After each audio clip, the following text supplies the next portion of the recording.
Oh, you're dripping. So medical condition. Yeah, I know.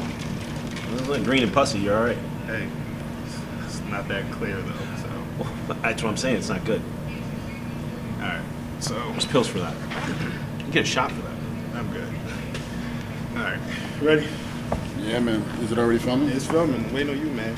Waiting on me. Big talk. Let's go. All right, Big Talk. Thank you guys for joining to episode 3 of Big Talk.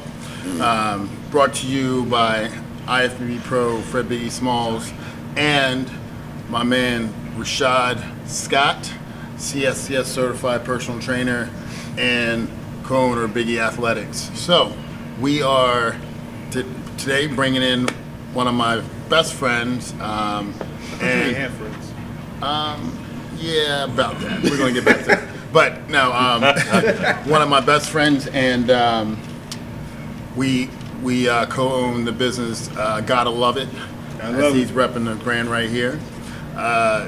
And we're here just going to talk about mindset. Going to talk about some things that we do and who we are. And my main thing is about helping people get positive, stay positive, and have a mindset that they can create and do whatever they want to do.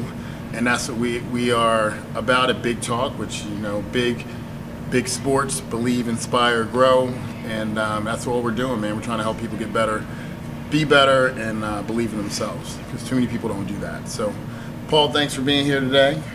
Paul Norris, it's my, I'm one of his best friends, and he forgot my name and didn't even say my name. Yeah, for real. You didn't say his name. I didn't say your name at all. Not say his name. What did I say? You said this is my best friend. boys. We really gotta love it. I believe my name. He forgot my name. I'm like, Man, he didn't say I'm my a rookie name. at this hosting, that's why you gotta have good friends with you, right? It takes a village. Oh it my takes a gosh, village. so Didn't say funny. his name. I'm like, he's not even gonna say my name. Oh wow, this is terrible. Oh my god, I'm more like his older brother. Yeah. If anything, I would say bigger, but I'm not bigger. So but we're I'm not his older. we're not friends. We are with your friends. brother. We're closer than friends. This is going great. He gives me great perspective on a lot of things. Trust me. Because I'm old. That's why. He's seasoned. He's seasoned. I'm seasoned. But I appreciate you, allowing me to come in here and chat with you guys, and I'm pretty excited about it. And talk about whatever you guys want to talk about. So Yeah, no doubt, no doubt. So what's going on today? Man, I'm just trying to not be small anymore. It's not working. I know it's not working. This pandemic ain't helping either. But same old stuff, different day without you, man. Man, things are good. We are continuing making progress with big sports. And I'm excited about our podcast, man. Being able to kind of share what's in our brain, how we think on a daily basis, and talk about some of the things that make you successful in life, in this sport, and any endeavor you're trying to achieve. I think too many times we overthink things, worry about too much what other people think, and you just have to do what you're passionate about. I mean, I say that to my kids all the time. It does not matter what anyone else thinks. Whatever makes you happy, whatever gets you excited, whatever drives you to push harder on a daily basis, that's what you got to go after. Those are things you need to pursue. Absolutely. So Paul sent me a video the other day, and one of the great things in it was Steve Harvey was saying, he told the kids, worry less about education, more about your dreams. And then he segued into saying, it's not that education isn't super important, but the why and how you do anything is what's important. Because if I want to be a great trainer, then my motivation to study anatomy, study kinesiology, biomechanics, all that kind of thing is going to be greater than if someone else is telling me to study anatomy, biology, and I don't know why I'm doing it. I'm a prime example of that. I have my bachelor's degree in criminal justice, and I'm not doing a damn thing with it. Went to school for 5. I mean, granted, it helped me with my CSCS certification, and man, that's something. But I feel like I was just talking to somebody about this other day. College isn't for everybody. I mean, granted, if you don't know what you're doing with your life, you have no direction. Sure, go to college, go to military, do something. Don't just be stagnant and not do anything. But don't just go because your parents are telling you to go, or don't just go because Like I got to prove myself, because initially I only went to college because I am the only male in my family that graduated college, and I wanted to get my master's to be the only male in my family to have a master's. And as I got to college, I'm like, why am I accruing more debt for something that I'm never going to use? And then work dead in jobs that I didn't like. And then before I got here, I took a huge pay cut to do this. But now, like I said, we said 2 years later, I'm doing what I love, making more money than I have ever have any other jobs, and I make my own schedule and I do what I want. But with that also said, you got to also remember too is it's not going to happen overnight. How, especially this current generation of how social media is just in your face, and you got influencers saying, "Oh, I quit my job to do this, do that, and the third," but they don't show the hard work that you have to do behind the scenes. Because I always tell people, my very first check with you was when I trained my parents for that pay period. It was $87, and I still have that check. So when I make my $1 million, I'm gonna frame that right next to my $87. But it's just like, first year, $87, barely made it, like I said. But you gotta be smart about it. You gotta work hard, be smart about it, because even though I did quit my job, I still have money saved up for 3 months. Not saying you have to do exactly the way I'm doing. It definitely goes into hand with, I'm reading Gary Vee's book like I've been telling you. But have a plan. You don't have to abide by the plan to the T, but have a direction with anything. I think it's funny. We were just talking about direction, talking about gotta love it and which way to push it. And, he was talking about when he started his business. And for me, I've been in the training business since 1994. Officially had my business since 1997. So how many years is that? It's a lot of years. But and we've helped thousands and thousands of people help change their lives, and it's been rewarding beyond words. But the cool thing about it is, I had so much opposition and challenges to get started in this thing, because from the time I was in high school, I knew what I was doing. I was going to be in the insurance business with my pop. I was going to, sell insurance, run one of his branches. So I went to school, business administration, graduated with a finance degree, with one thought in mind: I'm running that. And started getting the books for Series 7. I got my insurance license at 18 years old. First thing I did, most people were talking about, a lot of other things when they turn 18. My only goal at 18 years old was to get my insurance license, because I could start selling insurance policies with my dad. And I did it, and I was good at it. I was 18 years old selling policies during the summer, in between, summer break and going back to school. And it was cool, but I got into with this bodybuilding thing, and I got into helping people with fitness. And I remember I graduated, and I still had every intention of doing the insurance business. And I went over and started training people in home, trained a couple of people at a gym here, gym there. Hadn't officially titled and incorporated my business yet. And I just told my dad, I was like, hey, I'm going to come in the business, but I'm going to do it after my show, because I was getting ready for the Junior USA AMBC back in those days. And I was like, I'm going to come into the business, but after my show. Well, the show came and went, and I had a full book of business, and I was like, Dad, I kind of want to stay with personal training. And the disappointment in his face was crazy. And anyone that knows me knows that I have strong attachment to my family. So, Mom and Dad, their approval meant a lot to me.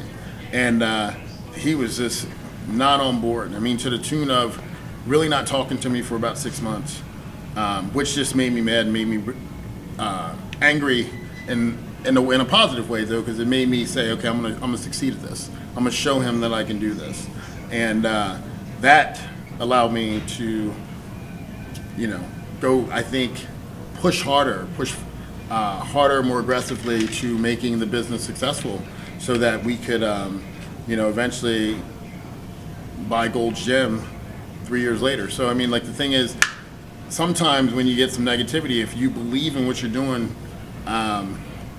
deep enough, you have a serious, deep belief in what you're trying to achieve, that opposition, that challenge, that negativity can fuel you to go even harder and help you reach that dream faster. Yeah, and touch on, you both mentioned something, being at peace with yourself, knowing that you you have something, a goal or a dream in mind, and not letting anybody discourage that. That's definitely a challenge, because there's a lot of naysayers, a lot of people that hate on your dream, and sometimes you remind them that they didn't have the guts or the being tough enough to go for what they want, and it kind of reminds them of that. So they try to crap all over your dream too. Some people just want, don't want to. They want to protect you too. They don't want to see you get hurt, so they try to protect you. And there's going to be some ups and downs, so they try to protect you from that by discouraging you from going to your dream. But that comes back to you again in having purpose, or knowing why you're doing something, and that dream of yours and fulfillment. That all comes back to you, and you have to just focus on that when you get up every morning, or every time you get a no or a discouragement, somebody says an unkind word, you go back to your purpose or your drive or your reason for wanting that dream. That'll push you through it. So I kind of touched on what you guys were saying, and there's nothing wrong with getting a no or telling you. It means you're that closer to a yes. So it just keeping what you feel that's important to you in front of you, either writing it down every day, you got pictures everywhere, is very, very important. And if you're lucky enough to get a group of people that want more and strive more out of life, and you can kind of fellowship with them and keep them in your inner circle, it's just going to help you, because you guys are all fighting the same fight. Yeah. And most people don't want to go through the hard stuff. Sure. Yeah. I mean, keeping like-minded people around you is super important. I mean, I have this. I've said this saying, and I got it years ago because I used to do multi-level marketing. You talk about naysayers and people thinking it, negativity. Multi-level marketing was an amazing thing for me. It taught me how to sell. It taught me how to connect with all types of people. Almost be like a chameleon, so that you can connect with different personality types. And it's really, really helped me in training thousands of different people and being able to run my businesses. But the key thing I say is don't poop in my files. And I say that because it sounds funny, but think about this, right? The most important files, or the most important asset you have, is your mind. Your mind drives everything. Do I get up in the morning saying I love what I do, so I'm going to get going, or do I get up in the morning saying, oh man, I got to go to work again? Those two mindsets sets the precedent for how your day is going to be every single day.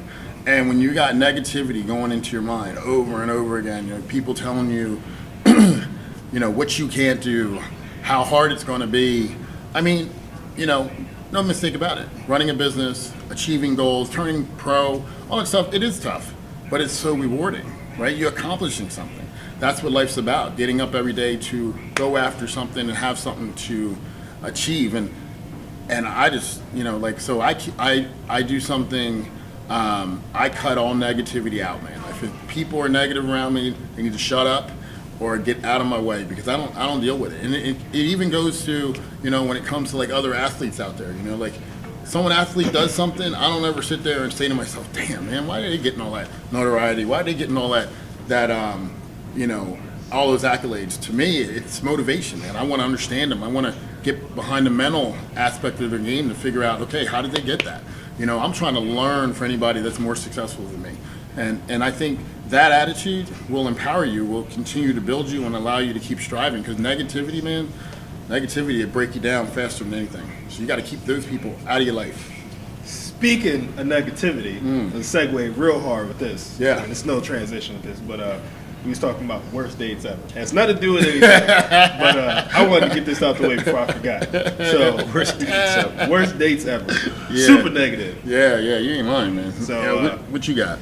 So I remember this was what was it, 2012 or 13, something like that.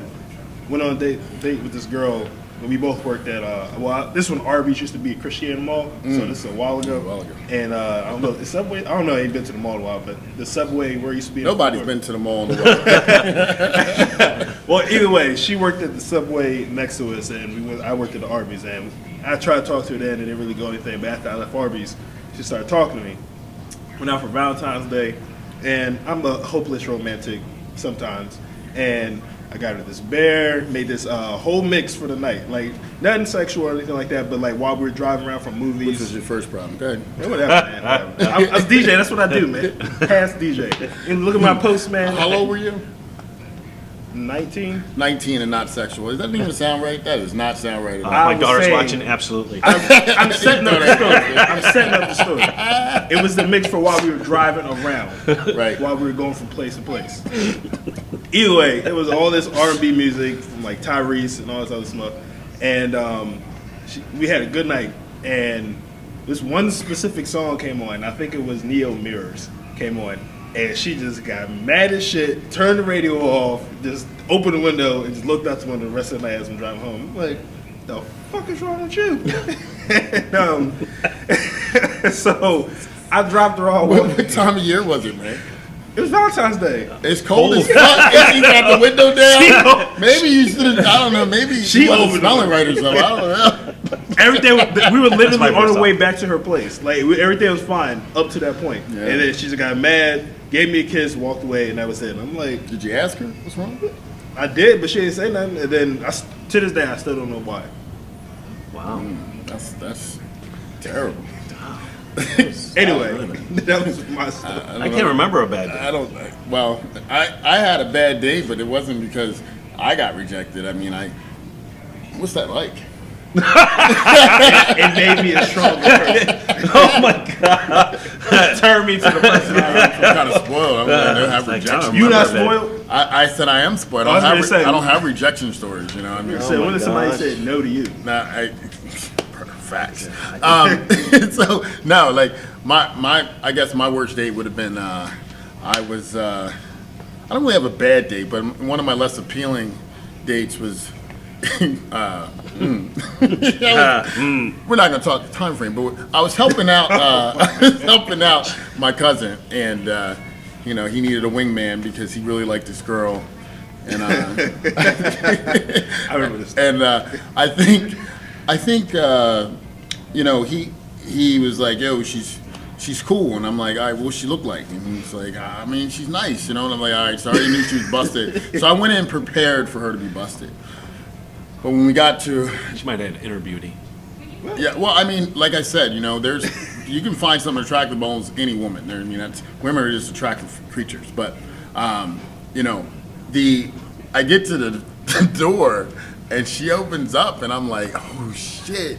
I mean, I had to be 280, 300 pounds, man. I was like, she was shorter than me, so that's not very tall. That's not that. And I just remember being like, oh my God. But I mean, she was nice, Spanish chick, and I don't remember her name now, but she was nice. But what got me was we went to see this Dusk Till Dawn. When did that come out? 96? Yeah. Yeah, 96. So if my fiance's watching this, sorry. But so 96. I can't tell you so. I'm going to just keep it general. I was gonna say time frame, but here we go. So, Oh my we're sitting there, man, and we're in Dusk Till Dawn, and my boy, he's enjoying his time with this girl he likes, and she's like, "Are you gonna get me something to eat?" And I'm like, and, being young, I think had just done my first bodybuilding show. No, I'd probably done like 2 shows by then. So at that point, I was in this whole mindset, being young and dumb at bodybuilding. I don't drink. I don't eat bad food. I'm always on my diet. Always have my gallon jug and Tupperware with me. So because it's a mark of a bodybuilder. No balance whatsoever. Right. And I'm in there, and she's like, I was like, well, what do you want? She's like, popcorn, extra butter, and something else. And I was just like thinking to myself, like, man. So I brought her popcorn, no butter. I think Trying to help her. I was trying to help her out, I mean, she was already big as shit. So I was trying to help her out. So I brought it back to her, and she got pissed at me. She was like, "Where's the extra butter?" I was like, "You don't need that. You don't need that." So she sat there kind of mad. So we go to this diner afterwards, man. We go to this diner, and we're sitting in there in this diner, and she orders. I still remember this day because she was breathing all heavy, you know, we had to push the. I remember we had to push the table booth back a little bit. You know, I'm trying to make her feel. I felt bad. You know, like we got to push the booth back a little bit for you. And she orders like a cheesesteak with extra cheese and fries, not like French fries, like the fries that are topped with bacon and cheese fries. and ranch and all this shit. And then she ordered something else. I was like, "Are you done?" And I like order, you know, grilled chicken and I think I had some broccoli or something, you know, because again, like there was no balance at that time. That time I was a bodybuilder, so you know, I was trying to eat the right things and all the time. And she was like, and I just remember it being I mean, it still ended okay, but, you know, because we went back, you know, to my house because, you know, we had to show the bodybuilding tape. Did you really? Had to show the bodybuilding tape. VHS tape. or beta? VHS, Okay. man. We had to show the 96. It's 96, so they have VHS. Yeah, VHS. It had to show the bodybuilding tape, like, watch me on stage, right here, you know. And I had this one part that I always pause at because I look good in that angle, you know. So such an ego. You see that right there? I'm hit play. Yeah, exactly. Oh, wait, hold on. You didn't see this? Yeah, So, yeah, I mean, it didn't end that bad. I think she called me like nonstop for the next 2 months, but yeah, no, we couldn't do that again. That's funny. I don't really recall a bad date. I mean, there was a time where I got upset with, I guess, my girlfriend at the time. I think I was 14 or 15, and she wouldn't let me drive her car. Mm-hmm. So I got mad and decided I was going to walk home. It was pretty late. I didn't have a ride. I was like 10 miles away from my house. So I called my sister-in-law, and I was like, just whatever you do, don't call my parents. Just come pick me up. So I'm waiting. So you had older brothers then? Yes. Gotcha. And I'm waiting, and who do I see? My family truckster pull up. My dad's station wagon. Boy, get in the car. I'm like, oh, man. Just 'cause, yeah, I got in trouble. But just because she wouldn't let me drive her vehicle when I was 14. Gotcha. Yeah. Gotcha. So how old was she? 17. Oh, okay. So you was the man back then too? I don't know about the man, but she was 17. That's all I remember. This is past stuff, man. I know. Yeah, you nobody now can get mad. You know what I mean? I'm It's just past saying. stuff. Yes. Like 400 years ago. Oh, my Lord. Trying to sugarcoat this, 400, huh? trying to sugarcoat this thing over here. I'm just saying. Gotta be real with the people. I am real with the people. That's why I segued hard as hell, so we can get away from the motivational stuff. And I talk love real. motivational stuff. Well, motivation stuff, that's where it's at, man. That's you know? true, but- Shoot, you gotta be motivated to go out here and hear these no's so you can get to the yeses, you know? Absolutely. Whether it's in dating, whether it's in business, whether it's in, you know, whatever you're trying to do. You gotta love it. But we got it out the way. Yes. You gotta enjoy, you gotta love terrible. the no's. Shameless plug. Shameless I'm plug. horrible. Yeah, you can fit that in anywhere. I gotta love it. So one of the other things we were talking about, you said, well, you've said this. I'm gonna let you start this conversation. You said, what music do you listen to when you have sex? Oh my gosh. Oh, God. Wow, that's really personal. Oh, you said it. I said during my workout. I don't remember saying that. Yeah. Oh, my God. Do I have to show it? I mean, Well, fine. Let's go with the trainer thing. No. I mean, you know, I'm an R&B guy, and you know, So when it don't- comes to it's the making same. love to It's the somebody, you know, same. I'm not into, you know, rock and roll and all that shit when I'm in the bedroom. It's all about, you know, R&B, smooth, you know. I remember asking my that kind of friend, like around the same. No, actually, no. We were still in high school. It's a white dude. Cause like I said, I'm from Philly, so I went to an all-black school for like 10 years of my life. So when I moved over here, stuff. My heart dropped. Sorry, honey. so I moved over here, and I was like, oh shit, white people. They're not just on TV. Because I really didn't have interaction with white. But anyway, That's all right. When I was younger, I didn't have any interaction with black people. My parents kept me in the suburbs hard. I went to a black function when I was like 6 years old, 7 years old. I said to my mom, "There's no white people here.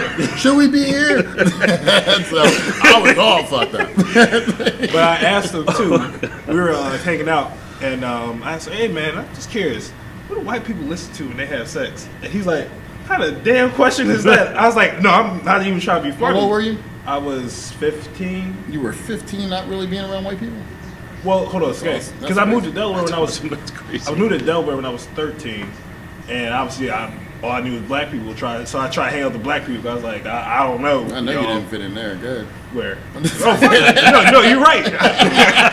If you look at all my friends, I might have 3 close black friends. Oh man. Not because by choice, it's just my personality. Yeah. Interesting.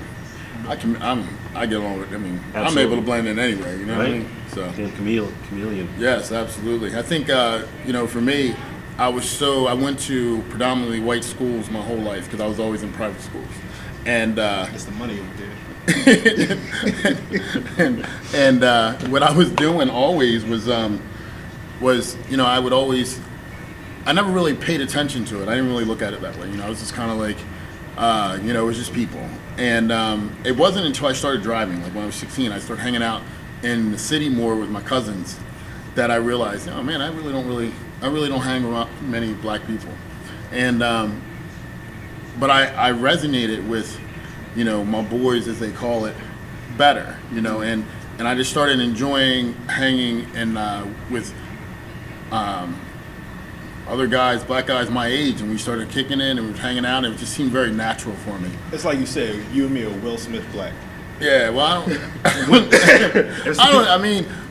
Smith. I'm about to explain what that is. What I mean, like, I think what happens is, unfortunately, America has this stereotypical idea of what being a young black man is going to be, and if you talk properly, if you like certain things, if you dress a certain way, you're just not fitting in that category. But it's not really about white or black. It's about culture. It's about what you grow up in, right? Like, so, if I'm living in a neighborhood where it's predominantly white because the income level's higher, then I'm going to gravitate and probably take on some of those traits.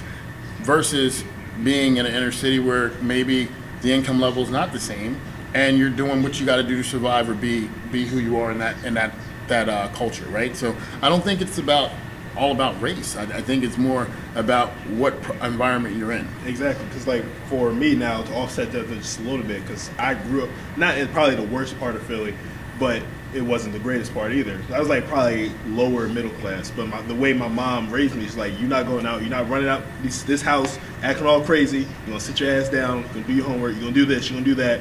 You're gonna talk proper, you're gonna do this. Not because she wanted me to not be associated with people, but just wanted me to have a better upbringing. And I look back, and I'm so glad she moved me out of the city, because I look back, like, I probably would have got shot at some point, just based off the street I was living on and the environment I was in. And how I was raised there, and then a combination of Delaware and everything makes me into what I am now. And to explain what I mean by Will Smith black is, it's like, comedian made this joke, I think it was Donnell Rollins. He was like, you got Will Smith black, and you got like DMX black. And he was like, Will Smith black means he can fit in every situation he goes into. He's like, hang out with white people, they don't feel endangered, they don't feel like, oh my God, what's he about to do? He's like, hey, he's a cool dude. Then he hang out with the brothers, and he's like, yeah, he's still cool too. But then you got DMX hanging with white people, like, woo! I think I'm so angry. And then they were talking about Key and Peele. Oh, I love them. It was saying how they're above Will Smith white, where they can hang out with the white people real easy, but then as soon as they hang out with the black dudes, they're like, something don't smell right. What's going on? So it's just like he said, it's just all about how you're raised. Like I said, I never look down on any person because of color, but it's just whoever I get along with is who I get along with. And there's a balance there too. I mean, you got to have a balance, especially nowadays. I mean, I grew up predominantly in an Italian area. It was 95% Italian where I grew up. It was, and then you had a sprinkle of Irish and, some Polish there too. But my parents did a great job as far as, letting me know my history, and, I had my, my cousins and all that stuff, and getting me around them too, to see that part of our culture as well. And, the athletes around the area. A lot of the black athletes would get together and just hang out with each other. But, we played that balance between our white friends and our black friends, and each one of those communities brings their own strengths, and I think it enriched my life by pulling from both of those. But knowing who I am and where I come from, I'm American Indian and African American too. So knowing your background helps out a lot too. I mean, I think for me, I used to get really. My cousin passed away a few years ago, Clifton, and I remember, he picked me up from college, man. He was talking about, your dad got you all these white schools and this, that, and the other, and I'm like, and he was talking about the opportunities I have, and I'm like, you might live in a city, but if you walk up 6-7 blocks, you have the same opportunities, right? Yeah. So, but it's amazing. It's all mentality, man. Like, and that's why I say, if we really wanted to change inner cities, then we would just focus on education. Because if you give a kid hope and you teach them what's really out there and give them the same resources that kids in other neighborhoods have, you're going to change everything. Because if we start at the foundation, you're going to change crime, you're going to change the way people look at life, you're going to change the way people look at each other. Because it's really about ignorance. I mean, racism is just about ignorance. Right. What you can accomplish and thinking you can't is about ignorance. It's not about facts, because the fact is, as a black man, I may have to see 10 more people than my white counterpart doing the same thing, but the opportunity is still there. And as long as the opportunity is there, then it's up to me to go after and get it. That's what we're willing to do for it. Right. Like, I don't expect anyone to give me anything. I've never wanted anyone to give me anything, because it's not as rewarding as when you accomplish it on your own, right? So I think that's the real problem we got going on right now, is that we're not focused enough on educating and putting the resources necessary for these kids to prosper. Because if we start at that level, then the kid's going to know he has more options than just being a drug dealer, just being a sports star, just being a rapper. He's going to realize he's got all the options in the world open to him. Yeah, you look at any movie star or great athlete who came to through the inner city, or didn't have the benefits of having a 2-family house income, or just a mom or even a grandmother, but they still made it. Yeah. You know what I mean? Because I always tell people when I first moved over here, and I was from 7th grade in Philly, and I moved over here in 8th grade, and then how we go back to school and say, we're going to review what you learned last year and whatnot. So they said, I forgot what it was, math class specifically, and they said, we're going to review X, Y, and Z. I'm looking at this, I'm like, what the hell is this? I didn't learn this last year. I don't know any of this. And I was a quick learner, so I picked up on it, but I didn't realize how bad the school system was in the city until I moved out. Because if I just stayed there, like you said, that's all I would have known, and I wouldn't know anything past But that. you had a choice at that moment. You said, I didn't know any of this, but you're a quick learner. So you're like, I'm going to make the decision. And so not everybody has that, or in my case, opportunity to be able to move out of the city, but I still realize, I'm like, oh my God, it's really bad. And like people, because I thought I was learning something, because they always made us carry like 4 textbooks home, and I was like, I'm going to learn this, I'm going to learn that, but I wasn't learning anything. Like, it's just here, figure it out, come back, test tomorrow. And come over here, they actually showed me what was better. Now, I don't know where Delaware falls into educational purposes across the nation and everything like that, but it was 100% better than being in the city. Yeah, I mean, I can give you a better example, not even inner city, man. I have my kids in private school because I thought that's where they need to be. And, my son went to Glasgow Christian Academy, and I'm going to call him out because I spent a lot of money there for nothing. And when he went into the Appoquinimink school system, he was so far behind, as a kindergarten. He was so far behind when anyone else was doing. And his mom and I had to do a lot of work to catch him up. Well, so they both were 2 private schools, or? No, like he went from a private school, Glasgow Christian Academy, over to public school. Oh, okay. And he was behind, so I think that's weird.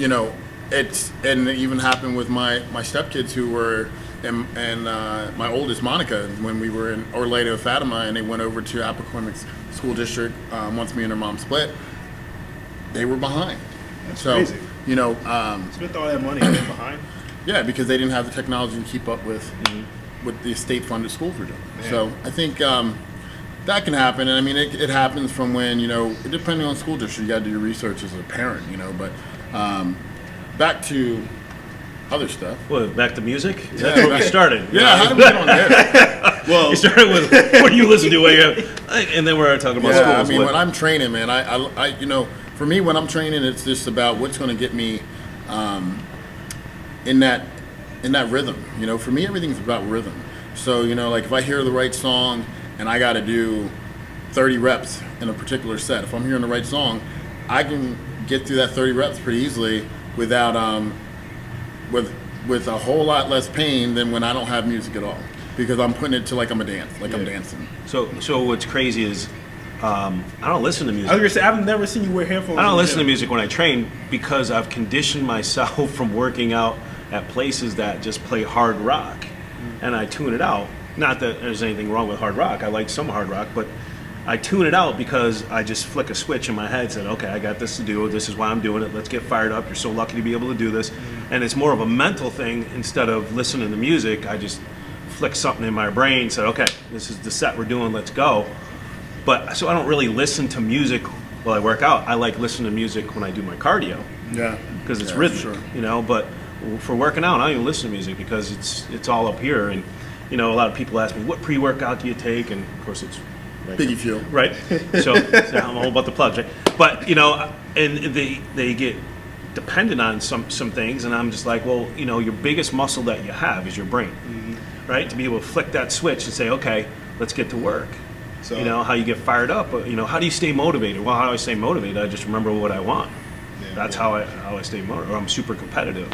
like for me, it all like it's kind of like down the middle between the two because sometimes I like forget my headphones or something like that, and then I flip that switch on because, like I said, I got to do this. I know why I have to do it. I have to get it done. Or if I'm like in a bad mood or something, if I don't get this done, then I'm gonna be in a bad mood for the rest of the day. But I prefer having music, and like I said, it all depends on how I'm feeling that day because I listen to classical music working out, R&B, rock, hip hop, pop, whatever I'm feeling at that moment, like right before I start, that's how I usually tend to do it. But my usually go-to is just like fast music, just because it keeps me hyped. It doesn't necessarily have to be rock or anything, like more club music if anything. Same here But for cardio. Yeah. it's funny, for cardio, I can't listen. If I'm doing cardio on a machine, I can't listen to music because I feel like a hamster. Can't keep the beat. Is that why? No, I just feel like I'm a hamster. I have to watch. I have to watch something. Running the rat. So like I said, if I'm doing cardio here, I'm usually like watching something, anime, some CW show, a documentary, whatever. CW used to be You People Network. Is that what that CW is? Yeah, CW used to be UPN. Well, other way around. UPN used to be CW. Color Network. Is that Color what- Network. I really don't remember what it stood for. Nah. What was it? No, really, what was it stand for? I don't even know. But what I would say is that, you know, I think one of the funniest stories when I broke the American record for squat, my my coach comes back and he's like, "Freddie, you ready?" And I'm like, "Yeah, I'm good, man. I'm good." And he's like, "Are you listening to love music? You're listening to love music before you're about to squat?" And I'm like, What's his name? Dave Nettles. I can picture him saying that too. Yeah, man. I'm like, Shaking his head, walking away. yeah, man, it's what I do, you know. And the thing for me, I never needed to be like "Rah," or anything like that. You know, you go to these meets, man, they're playing like this death metal music, and I mean, it's cool, you know. It's cool to see the environment.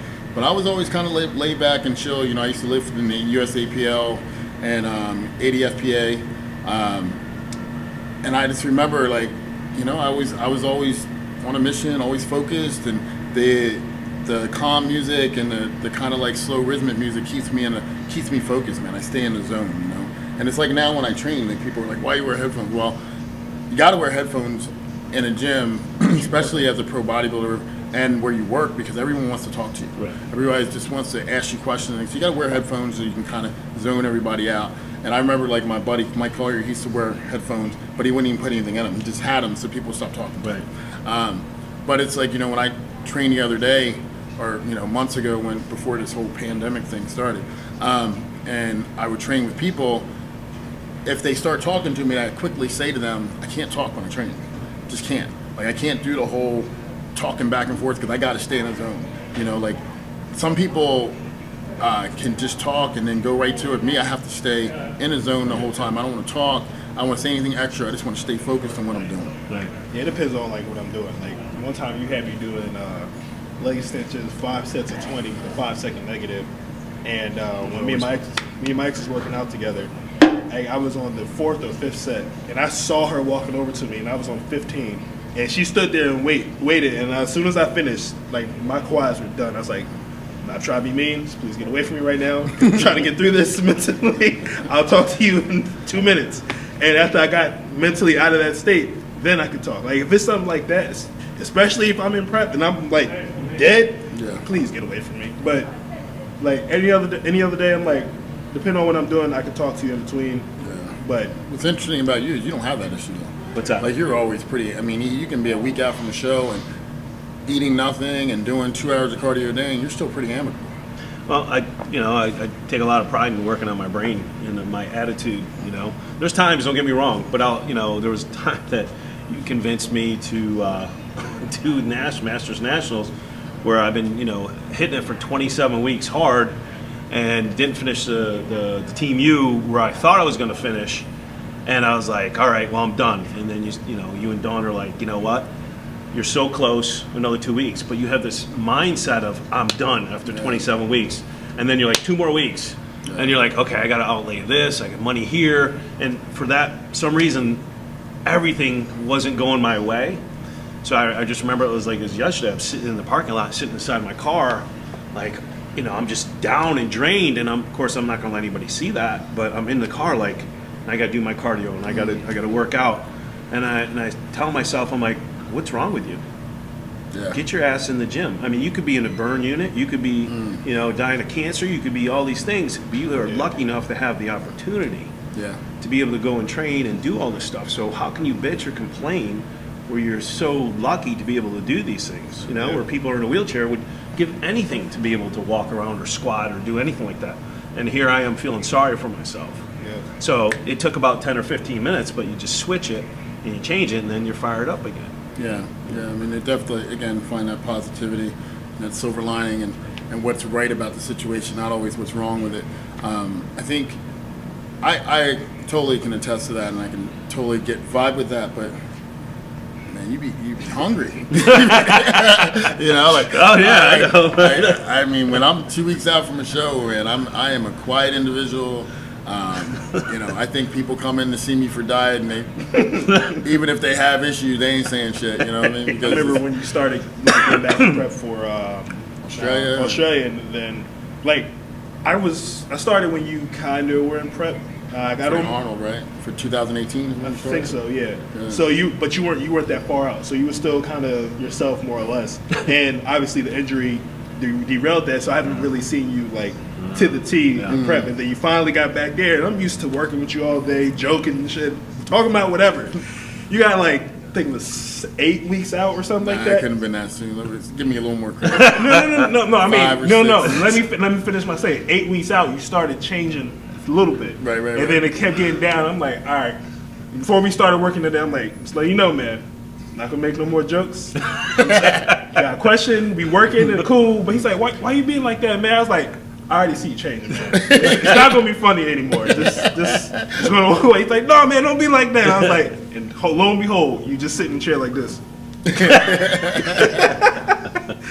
So I mean, it takes energy to be funny. It takes energy to show personality, and it takes a lot of energy to coach people. And I think that that's why I'm happy that we have the triage system we have, where we have other trainers with us all the time. Because when you're trying to mentally gear up just to be able to get out of the car and walk into a building, I don't think it's wise to think that you can be up there encouraging and coaching someone else. And sometimes though, being able to push someone else or seeing their results kind of inspires you, right? So that's sometimes when I'm in prep, I look forward to seeing my bodybuilding clients in person. I might actually, whereas I would normally just see them online or in pictures, I might schedule one or two to see me in person, because seeing their drive and what they're going through will actually motivate me to keep going on mine. So, I mean, as we get older, I'm less aggressive in terms of people when I was younger and I was going through the final steps towards a show, I might yell at this person. I mean, I threw people out of my gym when I owned it. It would be nothing for me to tell a fire employee on the spot just because I was having a bad day. But as I've gotten older and matured, I just tend to be quiet, and I just tend to not say much at all, and kind of go on the verbiage that, like my dad said, if you don't have anything nice, don't say anything at all, and I just trying to do that. So, So for my work, I deal with people in recovery. So they're coming out of detox, or they're haven't eaten in 4 or 5 days, and that's all they've been doing is drinking or whatever it is. So I work with them, and I have to be on point. I have to be 100 all the time, because that person might not have had anybody in their life that's been positive or encouraging or anything like that. So that takes a lot of energy too. But to see where they've come and, you know, where they came in and where they're going, and it's inspiring, like you said. You see, you know, that gets me fired up no matter, you know, yeah, I'm eating the same crap for, you know, 8 times a day, you know, for the last 22, 29 weeks, but I see what they're going through, so it kind of motivates me as well, because what they're feeling or what they're going through is far worse than dieting. So that just, you know, motivates me and puts perspective on what I'm doing. Is it really that bad? You know, when they're fighting for their lives or fighting the addiction, you know, how can I complain? Right. Maybe laugh. Just thinking about when we were talking. Like I said, I'll never experience what you guys feel during prep because, one, I only did one show, and like I told you, it was really for work experience. Do I plan on doing more? Sure, but I'll never be at that level just because it's not my thing. But Not anyway, passionate about it. yeah, it's not. Yeah, it's like There's nothing wrong with that either. That's okay. But it just made me think. I think I was like 3 or 4 weeks out, and we were training Mike and Dennis, and we were doing a triple drop set on the ISO hammer press. And I remember, like, normally it's you and me doing the drop set, boom, boom, boom, boom. And after we did it for 2 people, I'm sitting and winded like, whoo, that was hard. I'm sweating and shit. And after the show was over, I was like, yeah, I think I was pretty cool. I think I was still myself. Like, I didn't get angry or anything like that. And he told me later, he's like, nah, you weren't the same Rashaad. Like, you weren't mad or anything, but you definitely were not happy-go-lucky Rashaad that you normally are. And I'm just like, really? And then I asked some other people, but it's just funny how you just got to keep going in your head. So what's the weirdest thing you've done in prep? One of the weirdest things that you've done in prep, That's a good one. where it's your mind is, you know, you just totally lost your mind. Yeah, I mean, there's a bunch. for there's me. probably a bunch, but I don't know. I have to think about that one a little bit, but I can tell you that, like, it's funny because things that I think that taste good while I'm in prep don't taste terrible. Oatmeal. Oatmeal, plain oatmeal tastes really good. Oh, but when you're in prep, man, you take some plain oatmeal, put a little salt on that thing, man. It's like heaven. Yeah, when you're so carb depleted. I remember being so depleted that we were in an airport, and I was so hungry. I had, you know, I guess 8 or 9 ounces of salmon. I ate it, and there was like the oil in the bottom of the bowl, and I was like, oh man, I gotta have it. And I drank it, you know, and people were looking at me, you know, and I was just like, you know, you don't even understand. Right. But Tell them about the gummy bear story where you said it was 0 carbs. I'm pretty sure you was in prep when you told me this story a while ago. I don't know if this is the one you're talking about, but I remember Tommy Gunn. Yeah. He got me convinced that you can eat sugar-free candy as you're getting ready for a show.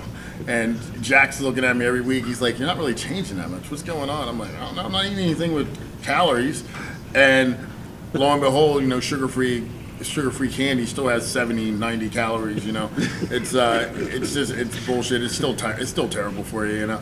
And I'm doing it on my diet thinking I'm not doing anything bad, you know. It's just, I mean, you rationalize anything when you're in that state of mind, right? Like you just rationalize. That's why I tell people all the time, just don't think. Just don't think. When you think, that's when you start fucking everything up. You know, like if you just go and do. It's gonna be hard, it's gonna be tough. Just go and do it. You know, because the more you cheat, the longer you prolong the suffering. Oh yeah. Right? Yeah. Because if you don't cheat, and what people don't understand, it's not really about the food you're eating at a certain point. It's the fact that your body has no fat, and all those things that normally produce on a normal level, serotonin becomes sluggish, you know, because you're working hard. Your body needs a certain amount of fat on it. When you take it past that level, you're just not going to feel good. Right. There's no 2 ways about it. You're just not going to feel good. Because I've had preps where I'm actually eating an enormous amount of food, like going in Spain. I was shredded for that show, and I was still eating 8 meals a day, all the way to the show. I just didn't feel good, you know. And because eating 6 meals of 8 ounces of fish, it's just not enjoyable. It's not enjoyable. You'll be hungry and sit there and look at your food and go, do I really want to eat this? I don't even know if I really want to eat this. I'd rather be hungry, you know. And if you think, that's when you start doing something like this. Well, a protein shake might be the same thing. Right? Justifying, it's not rationalizing. bad. Protein shake's the same thing. Right. Maybe ground turkey. No, just eat the food. Don't think. Yeah. Stop fucking thinking. Yeah. You Yeah. know? Oh yeah. So going back to like the question I was asking you, I think it was the first time you and I worked together was 2012. 2012, Mr. Delaware. Yeah, 2012. Yeah, I got with you the last 3 or 4 weeks. You were bringing me in, and I was away doing some training for work. And they put us up at this hotel. Now, I've been at this hotel for almost 8 weeks, right? Monday through Friday.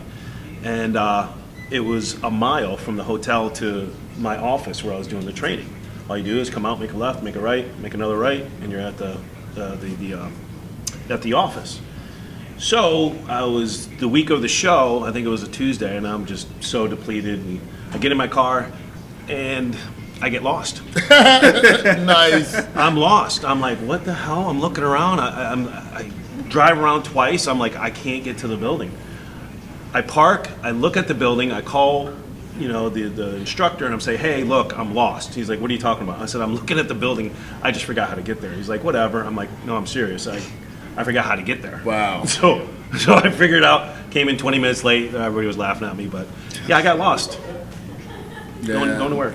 I think probably one of the worst ones was I was really depleted, and it was right before the Arnold in 2013, and I didn't have a sponsor, and I was still working, trying to work 10, 12 hours a day, and George had just sent me George Farrer was my coach at that time, and he had just sent me an email telling me, he wanted me to add in glutes and something else at the end of every workout, right? And it couldn't have been no more than 2 or 3 weeks out, like I said. And I was already in pretty good shape, and I just remember feeling so terrible when I got the email, and I just remember sitting there almost in tears, like, how am I going to find time to do this? And I come in, the client, and I'm getting ready to see this client. And it's right after I get this email, right? So I'm working all these hours, trying to figure out how to fit one more thing in, and I'm following the diet perfect. And this client looks at me and says that she cheated on Chinese food. And she was getting ready for a show, wasn't a lifestyle person. She cheated on Chinese food. I was like, oh, I know it can be tough. She's like, yeah, me and my family went to we're going somewhere, and then we ended up stopping, and I just took them, and then I went in and ordered Chinese food. I was like, so it wasn't in your house. You actually went somewhere, got Chinese food, thought about it, said I'm gonna eat this Chinese food, and then you come in here today, tell me you cheated on Chinese food. And she said, yeah. I said, all right, well, don't get undressed. Go ahead and go back home. Come back next week. And she said, what? And I'm like, you wasted my time because you didn't even have intention of following the diet. Just come back next week. Complete diet moment. Because I would totally not treat anybody that way. But in that moment, I felt justified in saying, get out of my office. You cheated. It wasn't an impulse thing. You actually planned it out. That's terrible. You don't do that. I know. I think the worst thing is just like blank mind, like he was. I locked myself out of my car twice during prep. The worst time was I had a haircut appointment, and I forgot something in the office, but I left my keys in the car. Because my car door sometimes I had to get it fixed at a closer lock by myself, but then I forgot to have the key fob to let me in. But I locked my car anyway, closed my door, ran back here like, wait, why can't I get back in the gym? Wait, where are my keys? Wait, what? And then I was just so mad at myself because it was like the second time it's happened, and I just get blank mind just like that. So You walk outside, forget your keys, go back in, get your keys, walk back outside, forget your phone, go back inside, get your phone, go back outside, forget your wallet, you're like, it's getting real forgetful. Oh my God, I forgot my cooler. you just sit there and just laugh. You're like, gotta love it. And that's when I hear bodybuilders tell me, why didn't I have my food with me? That doesn't even make any sense. Like, what bodybuilder is serious about their goals that leaves the house without a cooler? Just goes with you everywhere. It has to go with you everywhere, right? So everywhere. Yeah, I mean, it's just one of those things where you just need, being prepared is a huge part of that final push to be the best bodybuilder you can be. You got to be prepared. Absolutely, you got to do the work. Because everything's so important at that point that anything throwing your body off its game is going to stall the fat loss. Because like I tell people all the time, you're already past the point that your body wants to be in terms of fat loss. Like if you're getting ready for a show and you're close, you're already past that point where your body wants to be. Like your body has said it needs more fat 3% ago. Right. And so anytime we we do anything to upset that balance. Because all we're trying to do is create an environment of homeostasis so your body continues to believe it can drop body fat, right? Without holding on to it, not hoarding it, not being in a position of, what's the word I'm looking for? Not being in a position where it wants to reserve anything, but wants to continue to burn everything. Yeah. You know, so. Well, on that note, Yeah, Ben, you got anything else to add? What calms you down before a show? Because, you know, people get so wound up right before a show, 2 days, the night before, and sleep is very important. So a lot of, you know, I have competitors, and I've heard a lot of competitors, it's like, I didn't sleep last night. Well, that's terrible. Yeah. You have to sleep. Yeah. So what calms you down enough to be able to relax enough to be able to go to sleep or just to be calm? Because a lot of people get nervous and, you know, get anxious, and that's not good, you know, get their nerves going. What calms you down? Honestly, man, I've done melatonin before going to bed. I've done, you know, try to take Benadryl before because it actually dries you out and stuff. Or you just want to hold? that was just trying, so I was trying to wrap it up. So Why don't we just hold until they're done and you just edit it out? I want this to flow all the way through, like it has. That's not important. Just edit that part out. Alright, well, We'll just wait till they're done. No, I'll just keep finish. talking. Why? That doesn't make any sense. You'll see It'll pause. pick it up. It's just background noise. So why? But my point is, why would we continue talking if you got to edit that part out? I'm not going to edit it out. I'm saying it won't pick it up to the point where it's super. Now you're really going to have to edit it out. Now at this point, I will have So to. then we can bother I having might a want to conversation. explain this. Right. You don't So- really need to edit this out. We're trying to explain the process. I'm not. Let's continue the conversation. I think you're We going will to be edit the part fine. out. Why would we continue if there's somebody in the background? There's been people in the background through this entire thing. But they couldn't hear him. There wasn't a person blending. The blend. I mean, I can check now. Okay, they're done now. So Okay, all right. melatonin. Yeah, melatonin. You right. talk while I check the All right, so basically, right, so, you know, I think melatonin, we've done Benadryl, and I've also done things where I just listen to music that's soothing to me to try and fall asleep. But shameless plug, but it is true, like this Blue Heat product here. No shame. There is no, nothing in it that would mess you up the night before a show. It actually has the herbal, natural diuretic and stone root in it, and it has the CBD, so that helps calm you. It's anti-inflammatory. It has the, and it also has the ZMA in it and melatonin. So you definitely, and ashwagandha. So all the things that make you stress, this will help with it. All the things that keep you amped up, this will help bring you down. So this is a great product for that, actually. See how I transitioned it? That's good, right? That was a great segue, Thanks, man. yeah. But it's true. It's very true. And, you know, and again, that's what big sports. That's why I'm so excited about it, because all the products represent something that I'm using, would use, and they're all high quality ingredients. So I'm just really excited about bringing that to the world. Yeah, and when I start competing next year, I can't wait to use, you know, the products and, you know, see the benefits. Right now I just use music. Yeah. Kind of calm me down a little bit. Right. Music's a big thing. Yeah, Nat King Cole, he does it every time. Put him on, I'm good. Right. Worst freaking story ever, man. When I was in Spain, everything's going perfect for this prep, and my buddy came with me, and he snored like a fucking train, just all night long. And I kid you not, like, I really truly believe if I was able to get some sleep, I would have done even better at that show, you know. And the thing is, I got almost no sleep, which fucked up my load for the next day, because the Arnolds in the different countries, the prejudging at night, right? So, or late in the afternoon, like 4 o'clock. So you have all day to fill out. But I was sleeping half the day. Right. I kept missing meal times. I was tired, you know, because I didn't get any sleep the night before. So that was a terrible experience, man. I mean, I just remember it being like, oh my God, this guy will not shut the fuck up. Yeah. And I wasn't selfish enough at the time to tell him to get out of the room, I would. you know. So, you know, which I should have been. But, yeah, it was terrible. So I listened to music all night, but I didn't sleep. It was terrible. So I think we're gonna wrap this up today. Yeah. Because trying to keep it under an hour. Okay. It's been 56 minutes. Really? Yeah. Time flies. Time flies when you're having fun. Yeah. Thanks, man. Absolutely, brother. Appreciate you. Remember my name, right? Paul Yeah. Norris. Okay. Rashaad Scott. Thanks for tuning in. Hope you guys got something out of this, had some fun, got some nuggets you can take away to put into your own lifestyle and help you. So peace, love. If you liked it, please subscribe, comment at the bottom, ring the bell. Peace. Gotta love it.